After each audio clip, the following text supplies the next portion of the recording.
Mining mafia को लेकर सबसे बड़ा खुलासा। माफिया के आगे पुलिस ने किया सरेंडर। डीएमओ की ताकत के आगे डीजीपी भी दिखे बेबस। माफिया पर कार्रवाई के लिए डीजी पुलिस का सीएस को लेटर। कठुआ डीएमओ पर माफिया के साथ मिले होने का लगाया आरोप। सबसे बड़ा सवाल, किसके संरक्षण में इतने ताकतवर हुए कठुआ के डीएमओ। नमस्कार, जम्मू संवाद में आपका स्वागत है और मैं हूं ललित खजूरिया। जम्मू कश्मीर पुलिस की अगर हम बात करें तो उसकी जांबाजी की हर कोई मिसाल देता है। जम्मू कश्मीर की पुलिस लगातार आतंकियों का खात्मा कर रही है। घाटी में उसकी जांबाजी के हमने कई किस्से भी सुने हैं, लेकिन यही जम्मू कश्मीर की पुलिस लगता है कि माइनिंग माफिया के आगे घुटने टेक रही है, क्योंकि एक लेटर जो सीएस को लिखा गया, यानी कि चीफ सेक्रेटरी को लिखा गया, उस लेटर से तो यही लग रहा है कि आतंकियों से तो ये लोहा ले रही है, आतंकियों को ये ढेर कर रही है और लगातार अपने एक्शन में है। लेकिन यही जम्मू कश्मीर की जांबाज पुलिस जो है, जो जांबाज पुलिस है, वो इन माइनिंग माफिया के आगे बेबस होती हुई नजर आ रही है। दरअसल आपको बता दें कि एक लेटर लिखा गया सीएस को, और जिसमें यह बकायदा कहा गया कि जो डीएमओ है कठुआ के, जो कठुआ के डीएमओ हैं, वो माइनिंग माफिया के हाथों में खेल रहे हैं। वहां पर बकायदा माइनिंग माफिया जो है वो हावी है, और इस माफिया के साथ डीएमओ कठुआ के जो कंप्यूटर ऑपरेटर हैं वो, और साथ ही साथ चौकीदार इसमें इन्वॉल्व है। ये बकायदा एक खत लिखा गया, और वो खत जो है वो पुलिस के आला अधिकारियों की तरफ से सीएस को दिया गया, यानी कि डीजीपी के जो अंडर आती है पुलिस, उसके दफ्तर से ये खत जाता है चीफ सेक्रेटरी को, और उस चीफ सेक्रेटरी को ये बताया जाता है कि कठुआ में किस तरह से माइनिंग माफिया जो है वो हावी है, किस तरह से उसने अपनी जड़ें यहां पर बना ली हैं, और उस माइनिंग माफिया का साथ वहां के डीएमओ, मैं बार बार कह रहा हूं, कठुआ के डीएमओ बोधराज जो हैं वो उनके हाथों में खेल रहे हैं। ये उस खत पर, उस लेटर पर यह कहा गया है, और इस लेटर की आप देखिए जो सब्जेक्ट है वो भी पढ़ लीजिए।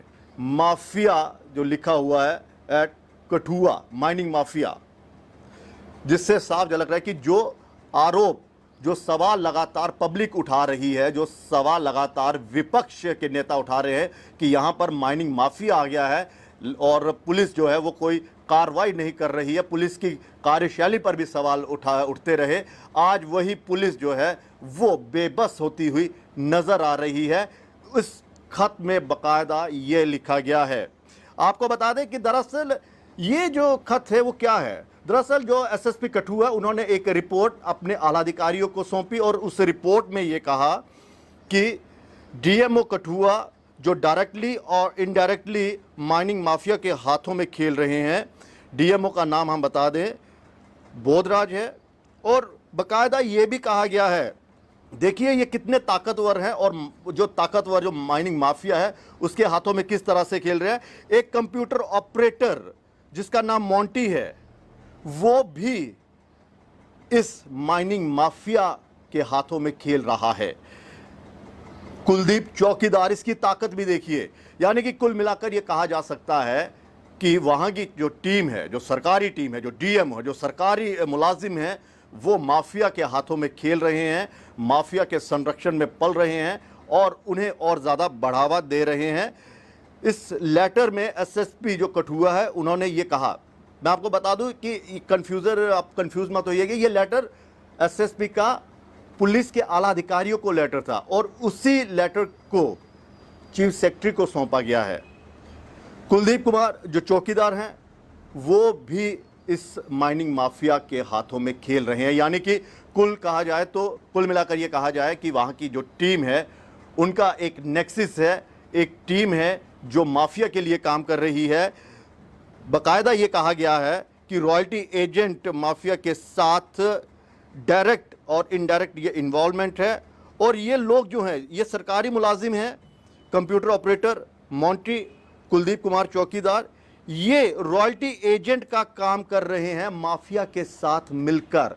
तो सोचिए, जो पुलिस बड़े बड़े अपराधियों को ढेर कर देती है, जो पुलिस बड़े बड़े आतंकियों को ढेर कर रही है, आतंकियों पर नकेल कसी जा रही है और कहा जा रहा है कि ये जो आतंक है वो खात्मे की ओर बढ़ रहा है, तो वहीं दूसरी ओर जो माफिया पिछले 1-2 सालों से देखने को मिला, माइनिंग माफिया जो किस तरह से जम्मू कश्मीर में अपनी दस्तक दे रहा है, और उस माफिया के सामने ये पुलिस बेबस नजर आ रही है, या फिर यूं कहें कि इस पुलिस ने आत्मसमर्पण कर दिया है, सरेंडर कर दिया है, और डीएमओ की ताकत के आगे, जिसका नाम इस लेटर में लिखा गया है, बोधराज जो डीएमओ कठुआ है, उसकी ताकत के आगे डीजीपी भी बेबस नजर आ रहे हैं। एसएसपी, आईजी तक जो हैं वो कुछ कर नहीं पा रहे। एसएसपी की रिपोर्ट ये कर रही है कि फर्दर एक्शन बताइए, हम क्या करें। हालांकि आपको बता दें कि इस लेटर में ये भी लिखा गया है कि 101 गैर कानूनी तरीके से जो गाड़ियां चल रही थी, जो माइनिंग माफिया के उस काम को और ज़्यादा प्रोत्साहित कर रही थी या बढ़ावा दे रही थी उस काम को, वो भी पकड़ी हुई हैं। लेकिन ये लेटर बेबसी की कहानी बता रहा है।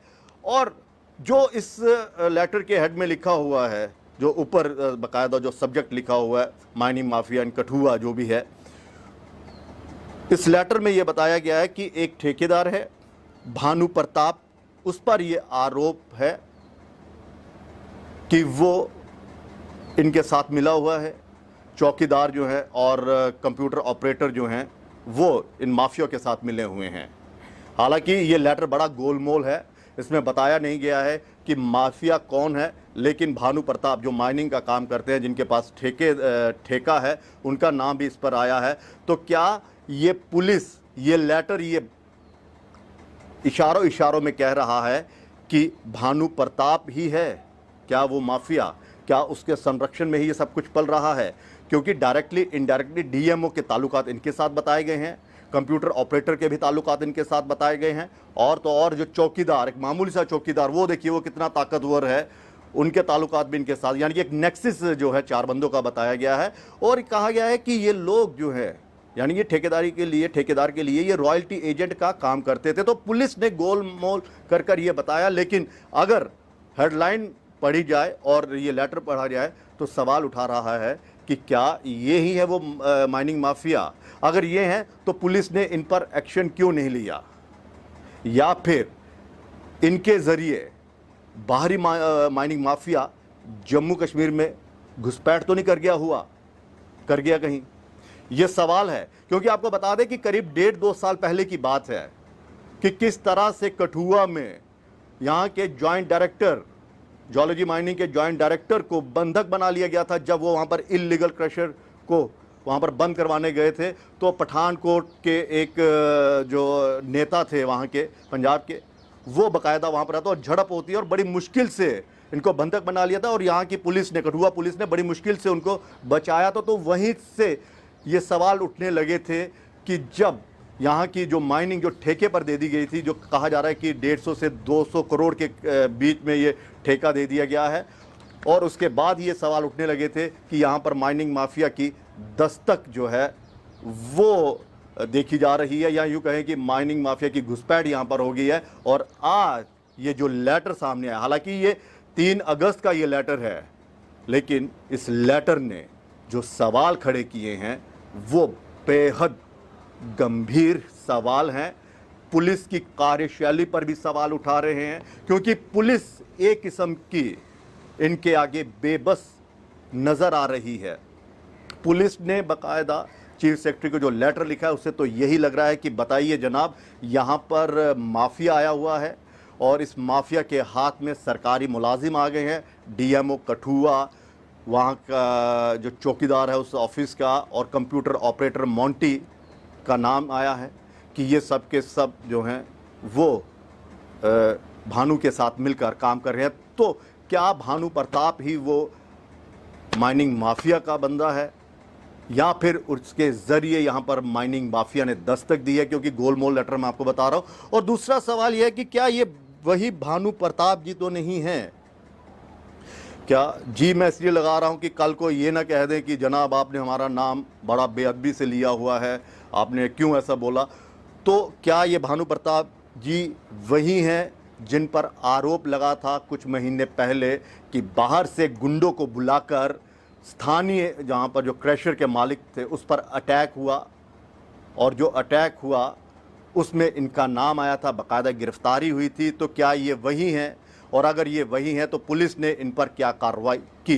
क्योंकि हमें लग रहा है कि जो रिपोर्ट बनाई गई थी उस मामले की, उसी रिपोर्ट के आधार पर एसएसपी कठुआ ने ये बताया है।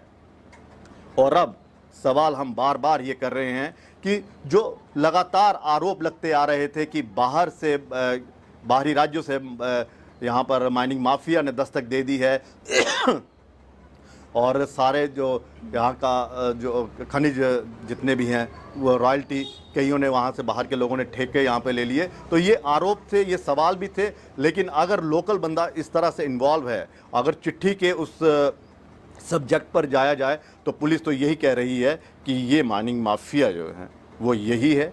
और सवाल फिर वही कि वो सरेआम किस तरह से घूम रहा है। और दूसरा आपको बता दें कि इन माइनिंग माफिया की ताकत इतनी ज़्यादा होती है, ये इतने ताकतवर होते हैं, ये पुलिस को कुछ नहीं मानते। आप देखिए बाहर के राज्यों में, पंजाब देख लीजिए, यूपी, बिहार, मध्य प्रदेश, वहाँ पे देखिए जब वहाँ की पुलिस इनको रोकने जाती है, जो इलीगल या गैर कानूनी तरीके से जो खनन करते हैं उन पर जब एक्शन करने के लिए पुलिस जाती है तो ये उन्हीं पर किस तरह से हमला कर देते हैं। तो शायद पुलिस को भी इस चीज़ का डर है कि अगर हम बार बार इनके खिलाफ कार्रवाई करेंगे या फिर इन पर एक्शन लेंगे, कहीं ऐसा ना हो कि हम पर ही ये कोई हमला कर दे, क्योंकि ये इतनी ताकत इनके पास होती है। और अब तो पिछले कुछ महीने पहले जो एक क्रैशर के मालिक पर जो हमला हुआ था उससे भी साबित हो गया था कि किस तरह से बाहरी गुंडों को यहाँ पर बुलाया गया और एक लोकल जो क्रैशर का मालिक था उस पर हमला करवाया गया। हालांकि उसके बाद क्या हुआ, जांच किस तरह से हुई, ये अलग बात है। लेकिन माफिया जो है वो छाया हुआ है और इसी माफिया की वजह से आपको बता दूं कि लोगों को जो सामान है, रेत, बजरी, मिट्टी वगैरह जो भी है, जो खनन वहाँ से निकलती है, जो भी यहाँ से खनन जो निकालते हैं, वो कितनी महंगी हो रही है। लोग चिल्ला रहे हैं कि कल तक जो एक ट्रॉली 500-1000 रुपये की थी, आज वही ट्रॉली रेत की या बजरी की या पत्थरों की वो 5-5 हज़ार, 10-10 हज़ार में बिक रही है। आप देखते होंगे कि किस तरह से सड़कों पर दौड़ते हुए गैर कानूनी तरीके से जो डंपर या ट्रॉलीज जो जाती हैं इन सामान को लेकर, पुलिस उन पर कार्रवाई करती है, उनको पकड़ती है। लेकिन हैरानी की बात यह है कि 100-200 गाड़ियाँ 200 गाड़ियाँ पकड़ी जाती हैं, लेकिन फिर दोबारा से नई गाड़ी आ जाती है, नए डंपर आ जाते हैं, नई ट्रॉलीज आ जाती हैं, फिर वही काम शुरू होता है। तो इससे पता चलता है कि ये पैसे के दम पर भी ताकतवर हैं, मसल्स के दम पर भी ये ताकतवर हैं। यही वजह है कि पुलिस लगातार एक्शन तो ले रही है, लेकिन लगता है खाना पूर्ति के तौर पर ही एक्शन लिए गए, क्योंकि इस लेटर ने तो साफ जाहिर कर दिया पुलिस की मंशा को भी, पुलिस की बेबसी को भी। और पुलिस जो कह रही है कि ये नाम है और गोलमोल तरीके से जो बताया है वो साफ तौर से नहीं बताया कि माफिया है कौन। अगर बाहरी लोग माफिया हैं तो उन्हें रोकने के लिए किस तरह से पुलिस कार्य कर रही है, या फिर अगर लोकल है और जिन पर आरोप लग रहे हैं अगर वो हैं जो ठेकेदार है उस पर अगर ये आरोप लग रहे हैं तो उस पर क्या एक्शन लिया है।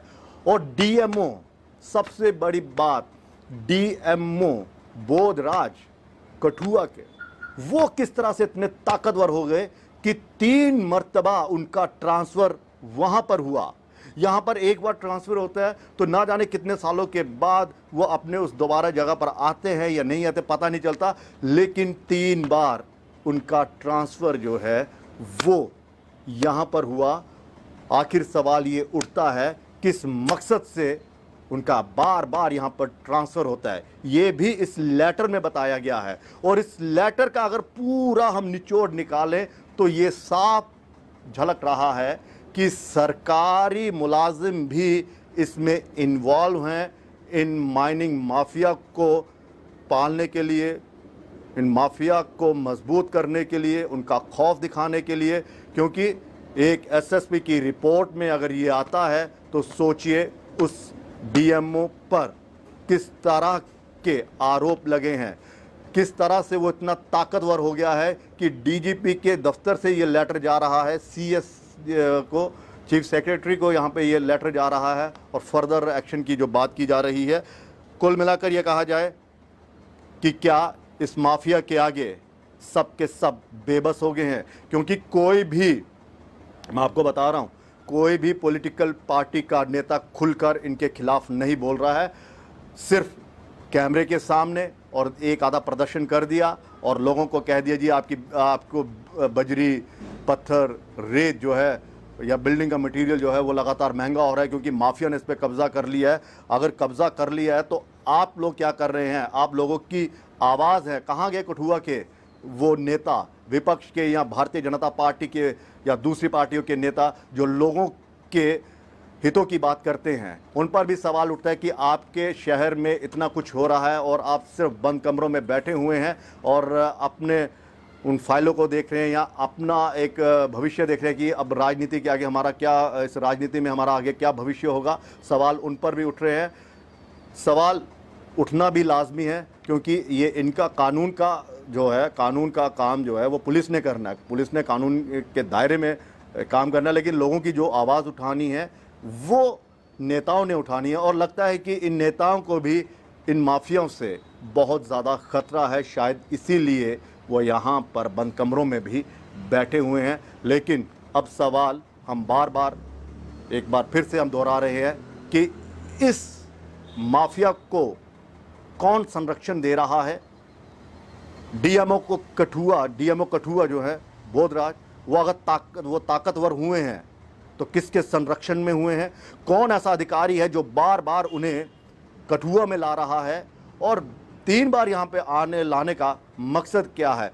कौन सा ऐसा एक मकसद है जिसे हासिल करना है और उस मकसद को हासिल करने के लिए इन्हें बार बार यहाँ पर लाया जा रहा है?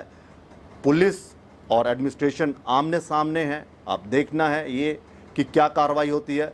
लेकिन इतना साफ हो गया, मैं बार बार कह रहा हूँ इस लेटर से, कि जम्मू में माइनिंग माफिया की जो बात होती थी, जो बार बार कहते थे हम कि यहाँ पर माइनिंग माफिया है, माइनिंग माफिया जिसे लोगों को जिससे बहुत ज़्यादा ख़तरा है, ये चीज़ें जो महंगी हुई हैं, जो ऊंचे दामों में जो बेची जा रहे हैं, उसके पीछे यही लोग हैं और जो अधिकारी हैं इससे जुड़े हुए वो कोई एक्शन नहीं ले रहे। इस लेटर में साफ हो गया कि अधिकारी भी इसमें मिले हुए हैं, माफिया भी है और तो और ये छोटे जो प्यादे, मैं कहूँगा चौकीदार, कंप्यूटर ऑपरेटर, इनकी ताकत देखिए। पुलिस भी इनके आगे बेबस नजर आ रही है। फिलहाल इजाज़त दीजिए, नमस्कार।